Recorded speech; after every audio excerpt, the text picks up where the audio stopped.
સુરેન્દ્રનગર મહાનગરપાલિકામાં નવા હોદ્દેદારની નિમણૂક કરવામાં આવી છે। ત્યારે મહાનગરપાલિકાના નવા મેયર તરીકે રાકેશ રાઠોડની પસંદગી કરવામાં આવી છે, જ્યારે ડેપ્યુટી મેયર તરીકે સ્મિતા રાવલની વરણી કરવામાં આવી છે। આ ઉપરાંત સ્ટેન્ડિંગ કમિટીના ચેરમેન તરીકે નિખિલ ચાપાનેર, દંડક તરીકે સ્વાતિ માંડલિયા અને પક્ષના નેતા તરીકે પિન્ટુ અસાણિયાની પસંદગી કરવામાં આવી છે। નવા હોદ્દેદારોની જાહેરાત બાદ પક્ષના કાર્યકર્તાઓ અને સમર્થકોમાં ઉત્સાહનો માહોલ જોવા મળ્યો હતો।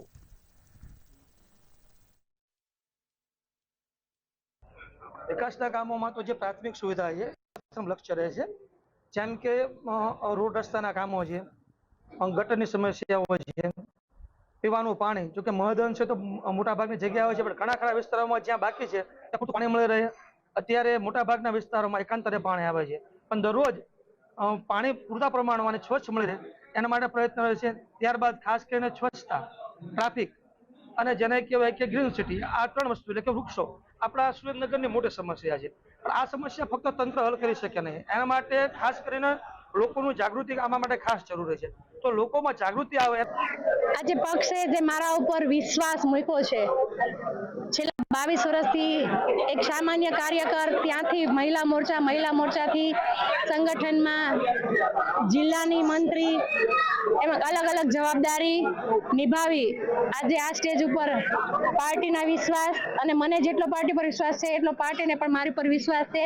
એ વિશ્વાસને ક્યારેય તૂટવા નહીં દો અને સુરેન્દ્રનગર મહાનગરપાલિકાનું જે નવું કાર્ય શરૂ થવા જઈ રહ્યું છે એમાં 51 અમે તમામ સભ્યો સહભાગી થઈને અને સરસ રીતે કામગીરી કરી અને સુરેન્દ્રનગરને સુંદર નગર બનાવવાનું જે નેમ છે એ અમે પરિપૂર્ણ કરશું।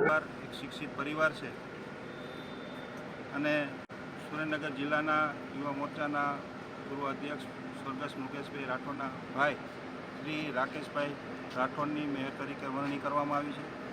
એવી જ રીતે ડેપ્યુટી મેયર તરીકે સુરેન્દ્રનગર જિલ્લા ભાજપના ઉપપ્રમુખ તરીકે 2 ટર્મ, મહિલા મોરચાના મંત્રી મહામંત્રી તરીકેની જવાબદારી નિભાવી છે એવા સંગઠનના કાર્યકર્તા બેન સ્મિતાબેન રાવલની નિમણૂક કરવામાં આવી છે। અને એવી જ રીતે સ્ટેન્ડિંગ કમિટીના ચેરમેન તરીકે યુવા મોરચામાં મંત્રી તરીકે, જિલ્લા યુવા મોરચાના કારોબારી સભ્ય તરીકે જેઓએ જવાબદારી નિભાવી છે એવા નિખિલભાઈ ચાપાનેરીની નિમણૂક કરવામાં આવી છે।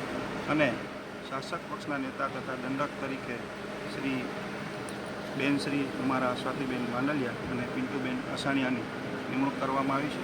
આમ આ 5 મેન્ડેટ આજે પ્રદેશ ભાજપ દ્વારા અહીં આપવામાં આવ્યા છે અને તેમાંથી સૌ પદાધિકારીઓનું નિમણૂક કરી આગામી સમયમાં સુરેન્દ્રનગરને એક સ્વચ્છ અને વિકાસની હરોળમાં મૂકે તેવી લાગણી વ્યક્ત કરી।